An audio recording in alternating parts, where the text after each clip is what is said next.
Selamat datang kembali di channel gue. Untuk kalian yang udah langganan di channel gue, kalian udah pernah nikah belum? Atau malah udah punya anak? Atau udah jadi kakek-kakek? Jika belum, semoga kalian semua cepat mendapat jodoh dan setelah itu menikah dan berbahagia satu sama lain. Tapi jangan jadi orang seperti di video gue kali ini. Pas udah tunangan dan sehari sebelumnya dia pun menghilang tiba-tiba.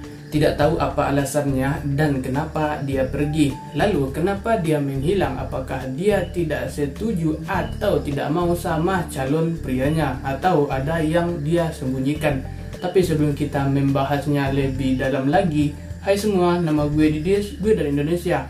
Subscribe channel ini, nyalakan notifikasi bell supaya tidak ketinggalan, dan juga like, share ke teman kalian supaya dia tahu video gore, creepy, dan kriminal. Kalau sudah siap, mari kita ke cerita kisah nyata mengerikan untuk episode malam hari ini.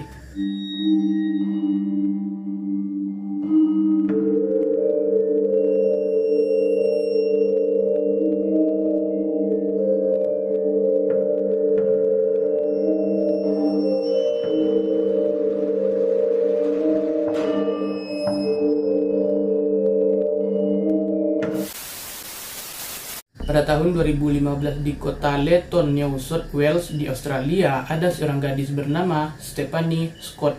Dia adalah seorang wanita berusia 26 tahun yang ramah dan ceria. Ditambah lagi cantik. Stephanie bekerja sebagai guru bahasa Inggris dan drama. Jadi dia sudah bertunangan tuh dengan seorang pria bernama Ron Woodley. Pasangan itu telah berpacaran dan mengadu kasih sejak sekolah menengah dan akan menikah pada tanggal 11 April 2015. Kasusnya ini terjadi 6 hari sebelum pernikahan, tepat pada tanggal 4 April 2015 yang merupakan hari Sabtu. Aaron selaku pacarnya Stephanie diundang tuh ke sebuah pesta dan Aaron mengajaknya. Dia bilang, "Hai beb, kalau lo nggak ada kegiatan, boleh dong kita pergi ke acara pesta teman gue." Stephanie pun menjawab, "Maaf beb, gue kagak bisa nih, karena gue memiliki terlalu banyak pekerjaan yang harus dilakukan." "Ya, kalau gitu nggak apa-apa juga sih, gue nggak maksa juga kok," kata si Aaron. Karena Aaron orangnya ya lumayan nggak suka maksa. Kalau sang pacar nggak mau, iya terserah dia. Jadi Aaron pergi tanpanya. Setelah menghabiskan malam di pesta itu, Aaron menuju ke rumah orang tuanya dan bermalam di sana. Pasangan itu telah berkirim pesan sepanjang malam dan sekitar pukul 11 malam mereka saling mengucapkan selamat malam dan selamat tidur. Keesokan harinya pada tanggal 5 April, Stephanie mengirim pesan kepada Aaron, memberitahu dia bahwa dia akan masuk kerja lebih awal dari biasanya. Meskipun itu adalah hari libur, Stephanie sangat bersemangat dengan pekerjaannya sebagai seorang guru. Mungkin saja dia udah lulus P3K dan gak honorer lagi, dan dia tidak ingin pendidikan murid-muridnya terganggu saat dia pergi berbulan madu nanti. Dia pergi ke sekolah sehingga dia dapat membuat beberapa rencana pelajaran dan mempersiapkan guru pengganti yang akan menggantikannya saat dia menikmati liburannya sebagai pengantin baru. Lalu kita kembali ke Aaron. Saat Aaron sedang mengemudi pulang dari rumah orang tuanya pada malam itu, dia ingin sedikit mengejar ketinggalan dengan Stephanie. Jadi dia menelponnya, tetapi dia tidak pernah menjawab. Aaron hanya berpikiran itu mungkin karena Stephanie mungkin tidak berada di dekat teleponnya sekarang. Tetapi ketika dia sampai di rumah Stephanie, dia tidak ada juga tuh di sana. Berjam-jam pun berlalu dan setelah beberapa panggilan dan pesan yang tidak terjawab, dia pergi ke sekolah dan mobil Stephanie pun tidak terlihat dimanapun. Aaron kemudian menelpon teman-teman Stephanie untuk melihat apakah mereka telah mendengar kabar darinya. Apakah mungkin dia menjadi takut tentang pernikahan dan pergi menemui teman-temannya. Tetapi mereka juga tidak mendengar apapun darinya. Keesokan paginya, Aaron setelah malamnya yang gelisah dengan terus-menerus memeriksa teleponnya kalau ada kabar dari Stephanie. Lalu Aaron menghubungi orang tuanya juga untuk memberitahu mereka bahwa Stephanie dalam keadaan hilang. Perilaku ini sangat tidak biasa bagi Stephanie. Dia bukan tipe orang yang mengabaikan semua orang yang dekat dengannya. Mereka menjadi khawatir bahwa sesuatu yang mengerikan bisa saja terjadi. Lalu sampai akhirnya orang tua Aaron dan Stephanie melaporkan dia hilang kepada pihak kepolisian. Berita tentang hilangnya Stephanie menyebar dengan sangat cepat di antara kota kecil itu. Sebuah postingan di Facebook yang berisi detail dan foto Stephanie dibagikan ribuan kali. Namun tidak ada hasil. Pada hari pertama, mereka yang tinggal di Layton berkumpul dan membantu polisi mencari Stephanie. BTW, di kota tempat tinggalnya, tingkat kejahatannya ya lumayan rendah. Banyak orang berspekulasi bahwa Stephanie mungkin terjatuh di mobilnya terbalik, dan bahwa dia akan ditemukan terluka di pinggir jalan atau dekat sungai di suatu tempat. Tetapi ketika jam berganti menjadi hari, beberapa rumor menyebar bahwa mungkin Stephanie telah menjadi takut dan pergi keluar jaringan untuk beberapa tempat, dan bahwa seseorang telah mengambilnya tanpa keinginannya. Lalu polisi pun menyelidiki di mana Stephanie terakhir terlihat. Dia telah memberitahu Aaron bahwa dia akan bekerja pada minggu pasca pagi itu. Jadi disitulah penyelidikan dimulai di sekolah menengah Layton. Mereka kemudian bertanya siapa yang ada di sekolah saat Stephanie ada di sana. Lalu wakil kepala sekolah pun menjawab sambil memberitahu para penyelidik bahwa dia telah melihat salah satu sekolah sangat bersih selama hari libur, dan mungkin saja pihak kebersihan sekolah tahu tentang Stephanie karena dialah yang sering berada di sekolah dan paling lambat pulang dari tempat sekolah itu. Lalu kita bertemu dengan seorang pria kebersihan itu yang berusia 24 tahun yang bernama Vincent Stanford. Polisi dengan cepat dapat menemukan Vincent yang tinggal serumah dengan ibunya. Mereka bertanya ke Kevin, "Kemana lo pada hari Minggu?" Lalu Vincent memberitahu polisi bahwa dia ingat pergi ke supermarket pada hari Minggu itu.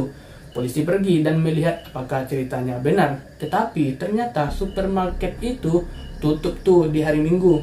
Lalu polisi kemudian kembali ke rumah Vincent untuk membawanya masuk untuk diinterogasi lebih lanjut. Ibunya membuka pintu dan memberitahu mereka bahwa Vincent tidak ada di rumah. Tapi dia memberitahu polisi bahwa mereka bebas untuk menggeledah kamarnya. Di dalam kamarnya, polisi menemukan borgol yang berlumuran darah dan sebuah bra dan satu set kunci yang akan digunakan Stephanie untuk masuk ke sekolah atau ke dalam lokal. Dan setelah polisi bertemu kembali dengan Vincent, lalu selama liburan Vincent kembali ke rumah dan memberitahu polisi bahwa dia keluar mengambil beberapa foto menggunakan ponselnya. Petugas bertanya apakah mereka dapat melihat foto-foto ini, dan Vincent pun setuju aja tuh. Tapi disinilah polisi kaget dan merinding membuka galeri ponsel Vincent. Saat polisi membolak balik foto-foto itu, mereka menemukan serangkaian gambar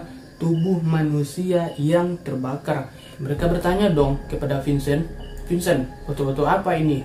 Dia mengatakan kepada mereka bahwa gambar-gambar itu berasal dari film horor yang dia unduh di smartphone-nya. Dengan semua bukti ini, pada tanggal 7 April, Vincent pun ditangkap. Lalu polisi pun menginterogasi seseorang yang bekerja dengan Vincent. Dia pun maju dan memberitahu polisi bahwa mereka memperhatikan dia. Lalu dia bercerita dikit, dia memiliki goresan aneh di wajahnya. Pada hari Senin, sehari setelah Stephanie hilang, rekan kerja ini bertanya kepada Vincent apakah dia melihat Stephanie sebelum dia menghilang. Vincent memberitahu pria itu bahwa dia tidak melihatnya baru-baru ini. Rekan kerja itu kemudian memberitahukan teorinya tentang di mana dia berspekulasi. Ya, mungkin saja tuh dia telah melarikan diri karena tekanan pernikahan itu. Bisa saja dia nggak sayang lagi sama cowoknya. Itu asumsi si teman yang berbicara dengan Vincent tadi. Lalu Vincent pun menjawab dengan tertawa aneh. Pada tanggal 10 April, sehari sebelum pasangan itu akan menikah,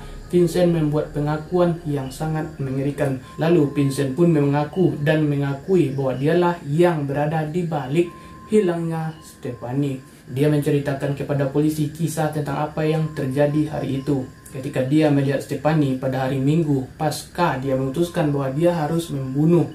Dia mengatakan kepada mereka bahwa dia tidak bisa menahan diri dan itu adalah dorongan untuk membunuh dan memperkaosnya, yang dia mulai ketika dia melihat Stephanie bekerja sendirian. Vincent mengambil kesempatan untuk membunuh. Dia lalu bergegas pulang untuk mengambil beberapa barang. Pada dasarnya perlengkapan pembunuhan, dia mengambil pisau, borgol, Viagra, dan produk berbahaya lainnya. Dia kemudian kembali ke sekolah dan menunggu ketika Stephanie menyelesaikan rencana pelajarannya. Dia hampir siap untuk hari itu. Ketika dia pergi, dia bertemu Vincent. Dia mengatakan kepadanya bahwa dia sudah selesai untuk pekerjaan hari ini dan sekarang sedang menuju rumah. Dia mengucapkan selamat bekerja kepada Vincent dan pamit pulang. Karena dia sering bertemu dengan Vincent di sekolah dan dia tidak menaruh curiga dan biasa saja tuh. Ya seperti guru dan tukang bersih-bersih di sekolah, gak ada hubungan apapun. Lalu ketika Stephanie berbalik untuk membuka gerbang yang berasal dari logam atau besi di pintu masuk sekolah, Vincent kemudian meraihnya dan meletakkan satu tangan di atas mulutnya untuk menghentikannya berteriak. Dia kemudian menariknya ke gudang dan melemparkannya ke tanah. Dia mengunci pintu dan melepaskan semua pakaiannya. Vincent kemudian memaksakan diri pada Stephanie.